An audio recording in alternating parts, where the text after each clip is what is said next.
Olá, tudo bem? Seja bem-vindo ao nosso canal Viver de Renda. Se inscreva no canal, deixe seu like, compartilhe com os amigos. Nos acompanhe no Instagram Viver de Renda Canal. Olha, essa notícia eu quero abrir o vídeo de hoje exatamente repercutindo ela, porque ela é muito importante. A União Europeia está próxima de fechar acordo comercial com o Mercosul.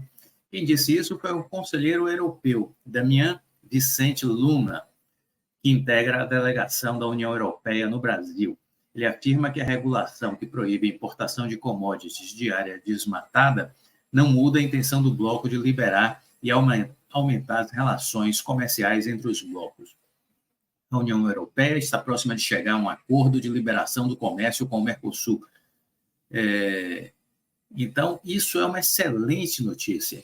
Isso é uma excelente notícia.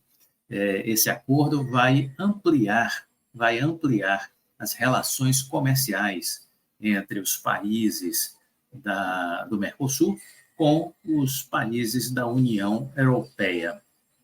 Isso é muito importante, isso é válido e isso é um grande avanço. Mais um fator a contribuir com o PIB potencial no Brasil.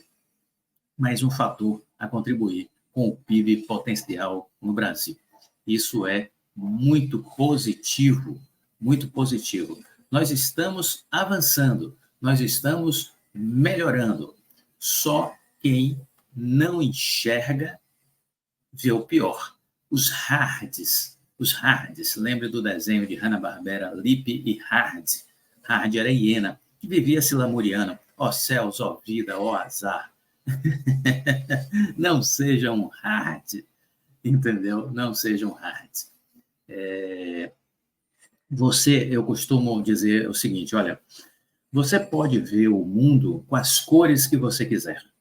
Você pode ver o mundo descolorido, um mundo entristecido, um mundo depressivo, ou você pode ver coisas boas acontecendo, você pode ver as cores, você pode ver os milagres de Deus, você pode ver a vida com a sua exuberância se manifestando a cada instante. A escolha é sua, cara pálida, a escolha é sua.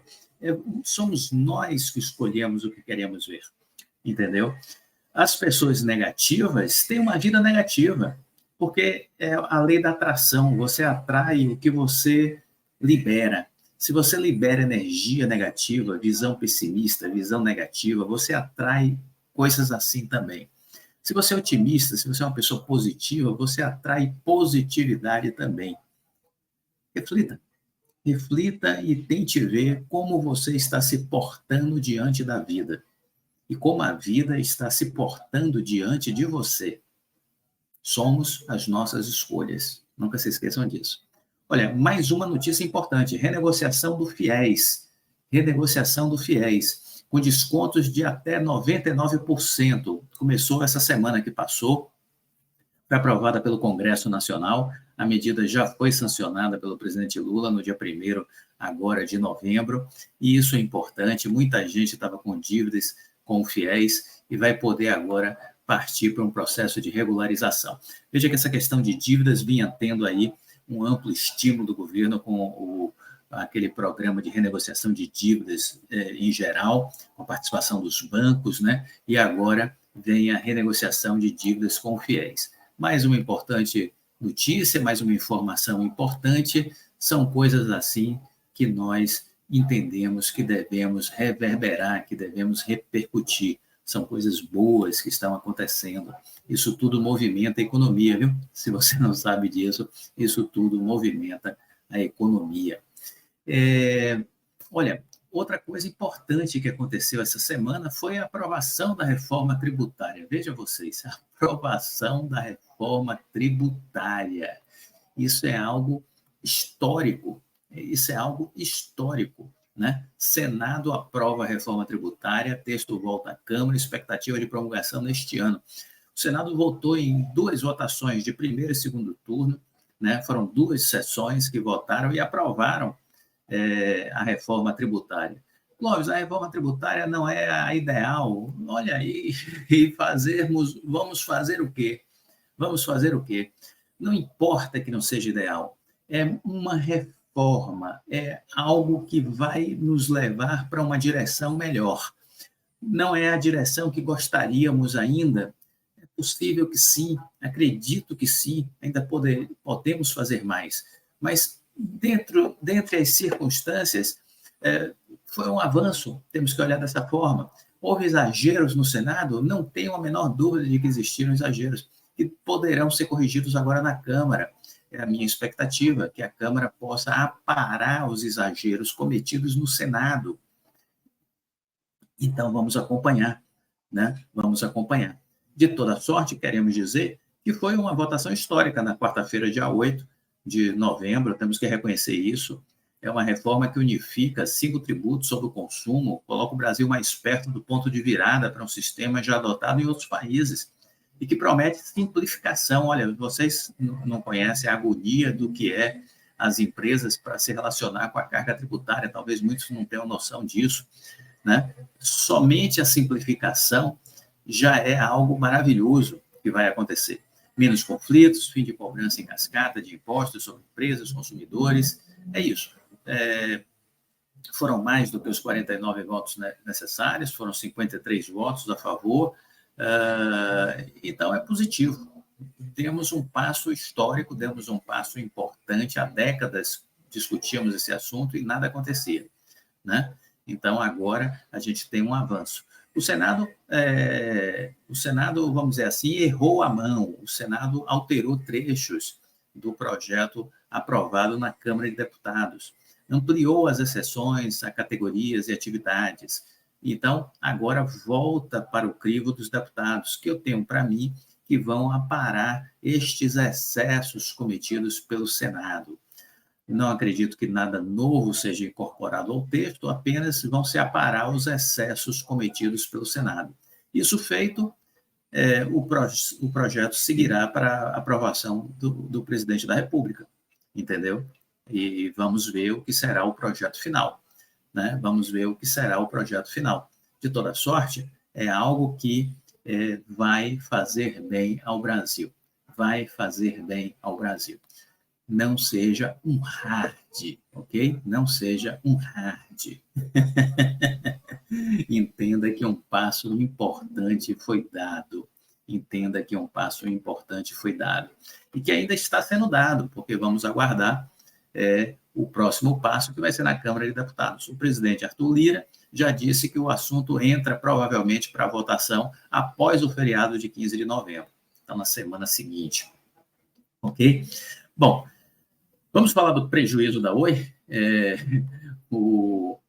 Eu estava vendo os comentários a respeito do prejuízo da Oi e vi o Saravalli comentando, um analista econômico, né, de investimentos, comentando que foi o pior resultado do terceiro trimestre das empresas que já divulgaram o balanço, e se teria algum pior do que o da Oi.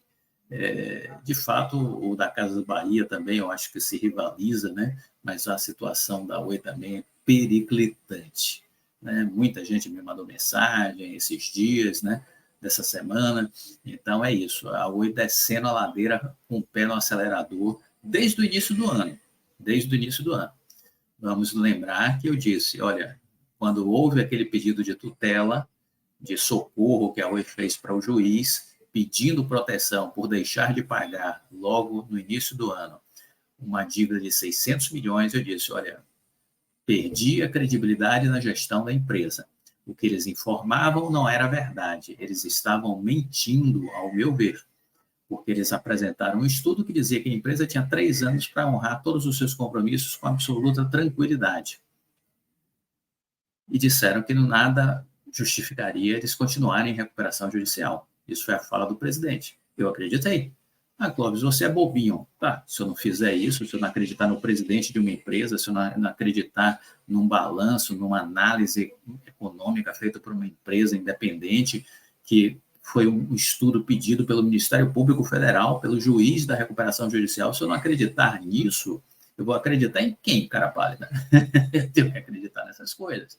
Agora, se tudo se demonstrou uma farsa, uma enganação, sim, aí a gente tem que denunciar, e foi o que eu fiz. Busquei o Instituto Empresa e tem um processo aberto contra a Oi, contra a administração da Oi, né? Esse mesmo Instituto Empresa tem processos movidos contra o IRB, contra as Americanas, já moveu processos em algum instante contra a Petrobras, contra a Natura, entendeu? E é importante que a gente lute pelas coisas que a gente acredita, né? Cada um tem que fazer isso, né? Então, o resultado da Oi, o que é que a gente pode destacar de imediato? O prejuízo aumentou 70% no segundo trimestre, atingiu 845 milhões. Se você for observar o prejuízo no segundo trimestre, já tinha sido de 497 milhões. Então, esse prejuízo no segundo TRI, né, já tinha sido de 497 milhões. E agora, no terceiro TRI, foi para 845 milhões. E vamos lembrar que no primeiro TRI, a Oi já tinha também tido um prejuízo de 1,27 bilhão, entendeu? 1,27 bilhão. A receita consolidada da Oi foi de 2,43 bilhões, considerando apenas as operações no Brasil, certo? Que mais? Outros detalhes a observar. O EBITDA de rotina terminou o segundo TRI em 129 milhões, foi menor do que o do segundo trimestre. O valor foi impactado pela venda da UPI Infraco a partir de junho de 22, refletindo o crescimento dos custos de aluguel de rede, que suportam o crescimento da operação de fibra, disse a Oi no seu balanço. Além disso, esse resultado teve impacto nas despesas crescentes para a manutenção da operação legada. Nesse caso, as receitas mostraram uma desaceleração mais rápida que os custos em razão das limitações de medidas de eficiência por conta das obrigações regulatórias. A Oi teve um prejuízo de 565 milhões no segundo trimestre de 23. Um dos destaques citados no relatório da Oi no segundo TRI foi a primeira tranche do financiamento que foi recebida em junho de 23. Os juros líquidos tiveram baixa com a diminuição do endividamento da Oi, em reação de pré-pagamentos feitos no segundo TRI de 22. A dívida bruta chegou a 23,7 bilhões no segundo trimestre, 23,7 bilhões no segundo trimestre. Essa dívida também teve impacto positivo decorrente da variação cambial. Por fim, a dívida líquida da Oi chegou a 21,19 bilhões no segundo TRI de 23, com aumento de 31,5%. Esses números foram os números divulgados em agosto. Aí, quando você faz um paralelo e vê o que foi que aconteceu agora no resultado desse período, né? O que a gente viu? Que o prejuízo líquido foi para 2,83 bilhões no terceiro trimestre. Então, veja que de primeiro e segundo TRI, o que aconteceu no terceiro TRI? O prejuízo líquido foi de 2,83 bilhão no terceiro trimestre. 2,83 bilhões no terceiro trimestre, certo? A gente falou do primeiro TRI, falou do segundo TRI e agora o terceiro TRI. Ou seja, a coisa só piora. A perda foi de 12,7% do que comparando com o mesmo intervalo do ano passado, né? O EBITDA ficou negativo em 330 milhões de reais, enquanto um ano antes era positivo em 167 milhões. A receita líquida consolidada somou 2,42 bilhões, mas isso representa uma redução de quase 13% na base de comparação anual. A companhia afirma que a piora no campo operacional se deve à aceleração de queda na receita dos serviços legados, que abrange a telefonia fixa e a TV paga. Outro ponto foi o aumento nos custos de aluguel de rede para suportar o crescimento da operação de fibra, ou seja, custos com quem? Com a Vital, pagamento que faz com a Vital, né? No destaque positivo, veio aí os números da Oi Fibra, com um aumento de 6%, chegando a 1,16 bilhão no trimestre. No entanto, todas as demais operações da Oi perderam faturamento. A Oi Soluções, da área de tecnologia, teve queda de 7% na receita, chegando a 693 milhões. A receita das subsidiárias, a empresa de call center e operações de manutenção e infraestrutura de rede, teve retração de 40%, indo a 115 milhões. A receita das operações legadas, que inclui a telefonia fixa, caíram pela metade, caíram 52%, foram para 216 milhões. Outro fator que pesou no balanço da companhia foi o resultado financeiro, saldo entre receitas e despesas, que gerou uma despesa de 2,5 bilhões. Esse montante foi 23% maior na comparação anual. Isso por conta do aumento da dívida, em face da maior exposição ao dólar e a variação cambial neste período, do terceiro TRI. Os custos de despesa de rotina subiram 5,7%, chegando a 2,75 bilhões. O fluxo de caixa da empresa foi negativo, em 532 milhões, impactado pelo crescente consumo de serviços legados. Os investimentos somaram apenas 201 milhões, queda de 68% na comparação anual. A empresa chegou ao fim do terceiro TRI com uma dívida líquida, tome nota, de 22,7 bilhões. 22,7 bilhões.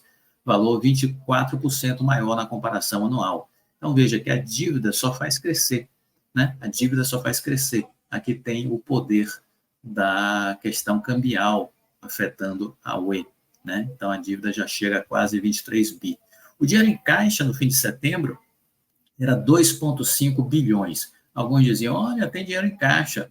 Provavelmente, aqui já tem o dinheiro dos 800 e poucos milhões liberados da venda do imóvel, que estava na justiça, depositado numa conta judicial, e provavelmente já está contabilizado aqui o valor do empréstimo do BTG de 300 e poucos milhões de dólares, o que vai dar aí 1,4,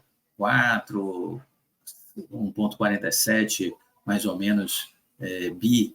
Então, vamos falar aí de que quase 2,2 bi desses 2,5 aqui, quase 2,2, é referente ao dinheiro da imóvel que foi liberado e o empréstimo adquirido com o BTG, salvo outra interpretação que tenha me fugido aqui com os dados que eu disponho. Então, veja, a situação da Oi, quando a gente fala de dívidas, de caixa, de resultados, é péssima, é péssima. Não consigo ver nenhum cenário positivo nesses números apresentados pela Oi, e que confirmam, ao meu ver, o entendimento de que a empresa está descendo a ladeira em alta velocidade. A empresa está descendo a ladeira em alta velocidade. Tudo que ela disse no final do ano passado foi jogado por terra com estes números apresentados, com o pedido de uma nova recuperação judicial e que, com todo o período de incerteza que nós tivemos de fevereiro para cá. Clóvis, você vendeu o papel? Sim, logo ali no início do ano. Perdi a confiança na empresa, né? Perdi a confiança da empresa. E faz o quê? Olha, no meu caso, eu acho que o caminho é abrir um processo contra a Oi. Acho que todas as condições estão dadas para a abertura de um processo. Agora é uma decisão individual, uma decisão de cada um, participar ou não. Temos aí 200 e tantos acionistas minoritários que estão imbuídos de participar desse processo judicial movido pelo Instituto Empresa, com seus escritórios aí de advocacia, para, num primeiro momento, uma produção antecipada de provas. Posso comentar num outro vídeo amanhã sobre o processo, mas é um caminho que eu enxergo como razoável e natural. Razoável e natural. Quem não quiser seguir este caminho, óbvio, tem todo o direito de não seguir, né? Se por acaso for um processo vitorioso, só aqueles que estão participando do processo serão beneficiados, obviamente, né? Mas é isso. A situação da Oi é muito ruim, muito, não é pouco não, é muito ruim, e há uma cortina de fumaça na empresa. Você não consegue ter confiança, você não consegue acreditar na atual gestão. A atual gestão, para mim, ela perdeu totalmente a credibilidade no início deste ano de 2023. Lamentavelmente. Parecia que fazia um trabalho excepcional, pelo que apresentava, pelo que dizia, né? Mas a história se mostrou totalmente oposta ao que o presidente da empresa afirmava no último TRI de 2022. Lamentavelmente.